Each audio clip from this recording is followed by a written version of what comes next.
it chapter by chapter, one bite at a time.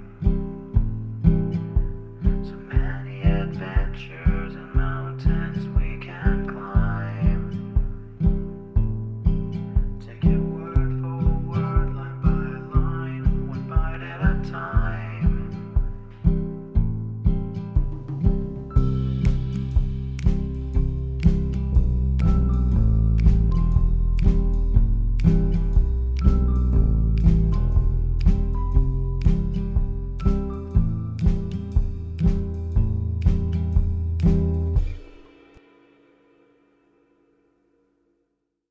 Welcome to Bite at a Time Books, where we read you your favorite classics one bite at a time.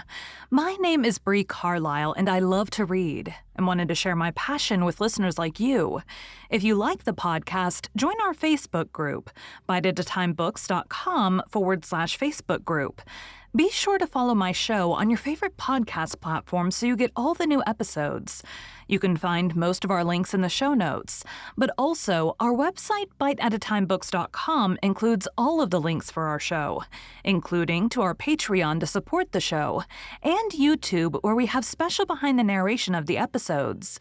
We are part of the Bite at a Time Books Productions Network. If you'd also like to hear what inspired your favorite classic author to write their novels, and what was going on in the world at the time, check out the Bite at a Time Books Behind the Story podcast, wherever you listen to podcasts. Today we'll be reading Hansel and Gretel by the brothers Grimm. Hard by a great forest dwelt a poor woodcutter with his wife and his 2 children.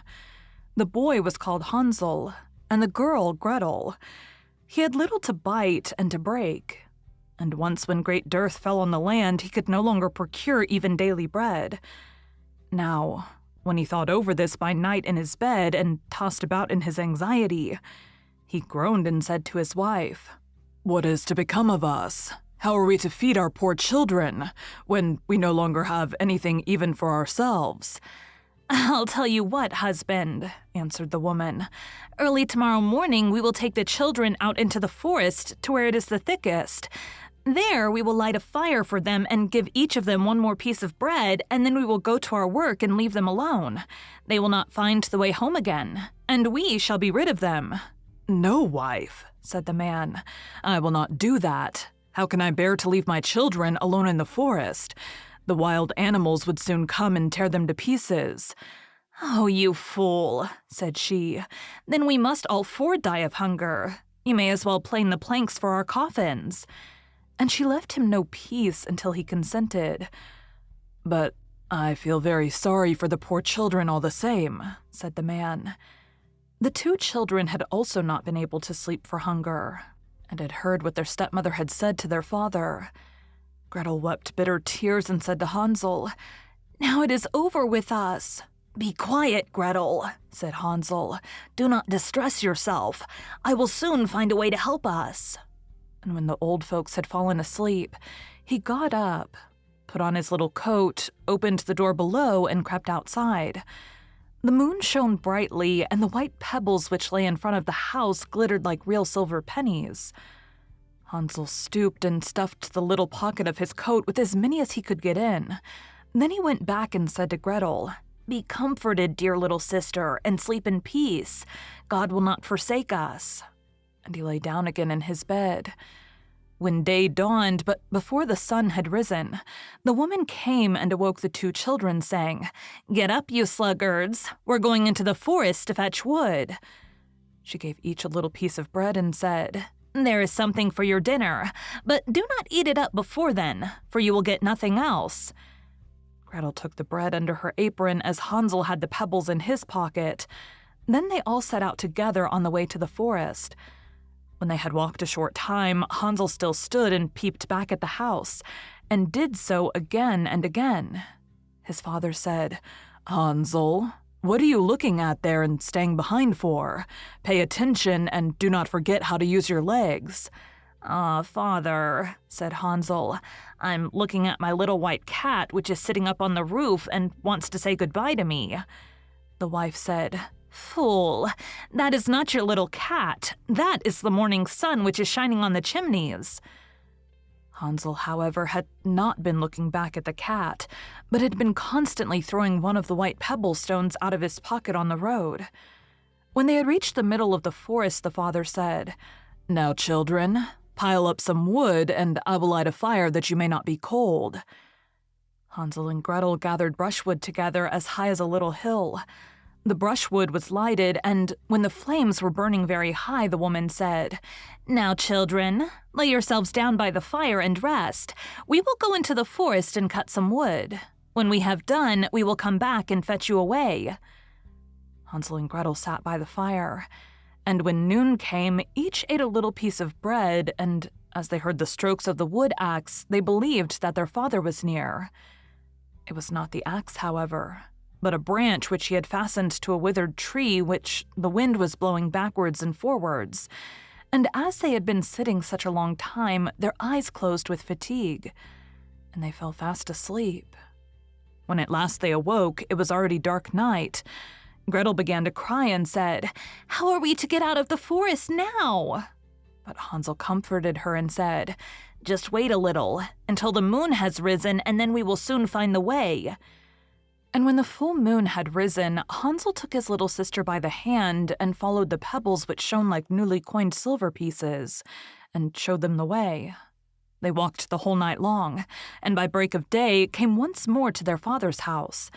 They knocked at the door, and when the woman opened it and saw that it was Hansel and Gretel, she said, "You naughty children, why have you slept so long in the forest? We thought you were never coming back at all." The father, however, rejoiced, for it had cut him to the heart to leave them behind alone.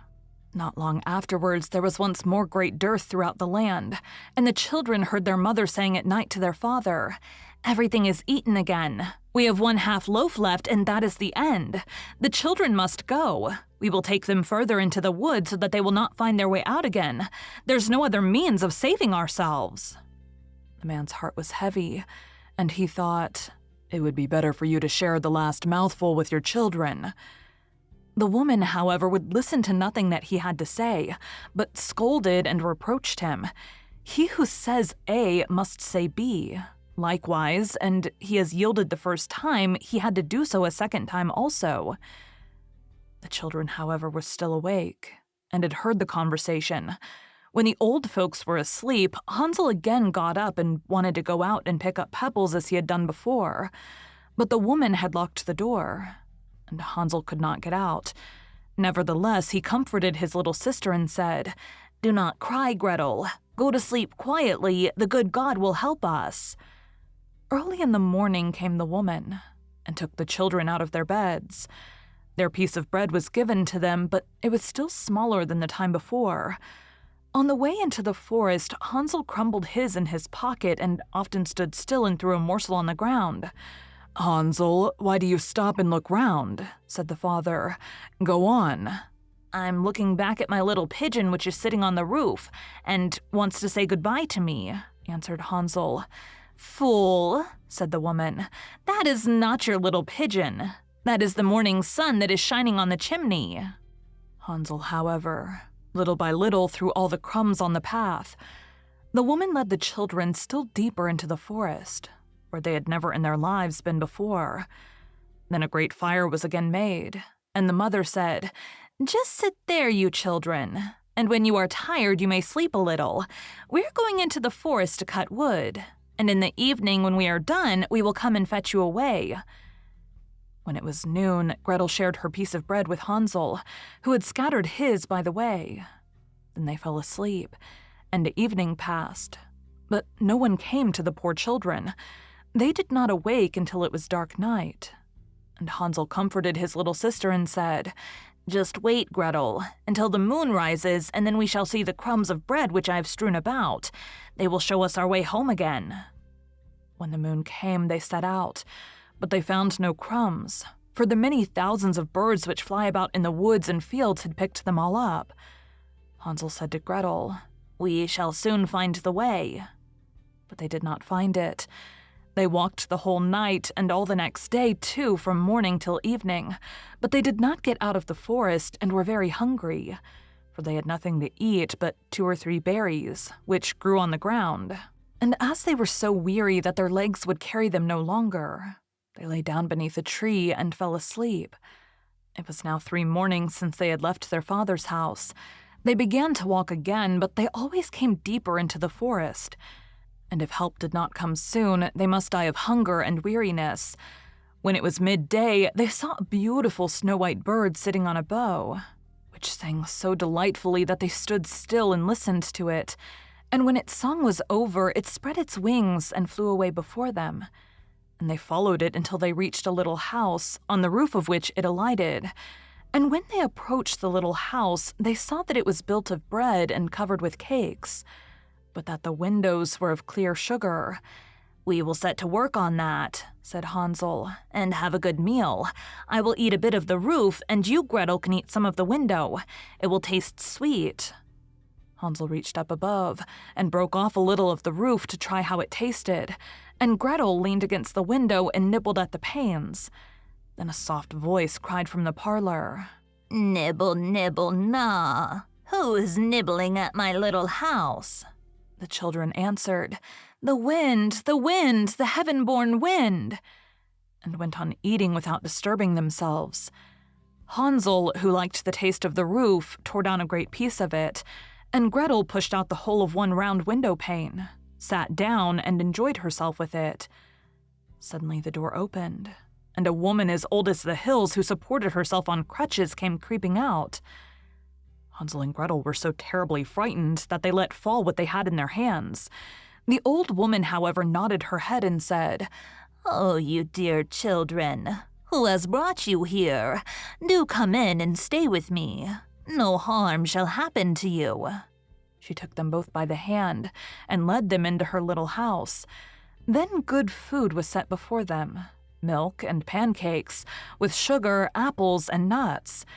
Afterwards, 2 pretty little beds were covered with clean white linen, and Hansel and Gretel lay down in them and thought they were in heaven. The old woman had only pretended to be so kind. She was in reality a wicked witch who lay in wait for children and had only built the little house of bread in order to entice them there. When a child fell into her power, she killed it, cooked, and ate it, and that was a feast day with her. Witches have red eyes and cannot see far, but they have a keen scent like the beasts and are aware when human beings draw near. When Hansel and Gretel came into her neighborhood, she laughed with malice and said mockingly, "I have them. They shall not escape me again." Early in the morning, before the children were awake, she was already up. And when she saw both of them sleeping and looking so pretty, with their plump and rosy cheeks, she muttered to herself, "That will be a dainty mouthful." Then she seized Hansel with her shriveled hand, carried him into a little stable, and locked him in behind a grated door. Scream as he might, it would not help him. Then she went to Gretel, shook her till she awoke, and cried, "Get up, lazy thing. Fetch some water and cook something good for your brother. He is in the stable outside and is to be made fat. When he is fat, I will eat him." Gretel began to weep bitterly, but it was all in vain, for she was forced to do what the wicked witch commanded. And now the best food was cooked for poor Hansel, but Gretel got nothing but crab shells. Every morning the woman crept to the little stable and cried, "Hansel, stretch out your finger that I may feel if you will soon be fat." Hansel, however, stretched out a little bone to her, and the old woman, who had dim eyes, could not see it, and thought it was Hansel's finger, and was astonished that there was no way of fattening him. When 4 weeks had gone by and Hansel still remained thin, she was seized with impatience and would not wait any longer. "Now then, Gretel," she cried to the girl, "stir yourself and bring some water. Let Hansel be fat or lean. Tomorrow I will kill him and cook him." Ah, how the poor little sister did lament when she had to fetch the water, and how her tears did flow down her cheeks. "Dear God, do help us," she cried. "If the wild beasts in the forest had but devoured us, we should at any rate have died together." "Just keep your noise to yourself," said the old woman. "It won't help you at all." Early in the morning, Gretel had to go out and hang up the cauldron with the water and light the fire. "We will bake first," said the old woman. "I have already heated the oven and kneaded the dough." She pushed poor Gretel out to the oven, from which flames of fire were already darting. "Creep in," said the witch, "and see if it is properly heated so that we can put the bread in." And once Gretel was inside, she intended to shut the oven and let her bake in it, and then she would eat her too. But Gretel saw what she had in mind and said, "I do not know how I am to do it. How do I get in?" "Silly goose," said the old woman. "The door is big enough. Just look, I can get in myself." And she crept up and thrust her head into the oven. Then Gretel gave her a push that drove her far into it and shut the iron door and fastened the bolt. Oh, then she began to howl quite horribly, but Gretel ran away, and the godless witch was miserably burnt to death. Gretel, however, ran like lightning to Hansel, opened his little stable, and cried, "Hansel, we are saved! The old witch is dead!" Then Hansel sprang like a bird from its cage when the door is opened. How they did rejoice and embrace each other, and dance about and kiss each other. And as they had no longer any need to fear her, they went into the witch's house. And in every corner there stood chests full of pearls and jewels. "These are far better than pebbles," said Hansel, and thrust into his pockets whatever could be got in. And Gretel said, "I too will take something home with me," and filled her pinafore full. "But now we must be off," said Hansel, "that we may get out of the witch's forest." When they had walked for 2 hours, they came to a great stretch of water. "We cannot cross," said Hansel. "I see no foot plank and no bridge." "And there's also no ferry," answered Gretel. "But a white duck is swimming there. If I ask her, she will help us over." Then she cried, little duck, dost thou see Hansel and Gretel are waiting for thee? There's never a plank or bridge in sight. Take us across on thy back so white." The duck came to them, and Hansel seated himself on its back and told his sister to sit by him. "No," replied Gretel, "that will be too heavy for the little duck. She shall take us across, one after the other." The good little duck did so, and when they were once safely across and had walked for a short time, the forest seemed to be more and more familiar to them, and at length they saw from afar their father's house. Then they began to run, rushed into the parlor, and threw themselves round their father's neck. The man had not known one happy hour since he had left the children in the forest. The woman, however, was dead. Gretel emptied her pinafore until pearls and precious stones ran about the room, and Hansel threw one handful after another out of his pocket to add to them. Then all anxiety was at an end, and they lived together in perfect happiness. My tale is done. There runs a mouse. Whosoever catches it may make himself a big fur cap out of it. Thank you for joining Bite at a Time Books today, while we read a bite of one of your favorite classics. Again, my name is Bree Carlisle, and I hope you come back tomorrow for the next Brothers Grimm story. Don't forget to join our Facebook group, biteatatimebooks.com/Facebook group, to hang out with other classic novel-loving friends. You can check out the show notes or our website, biteatatimebooks.com, for the rest of the links for our show.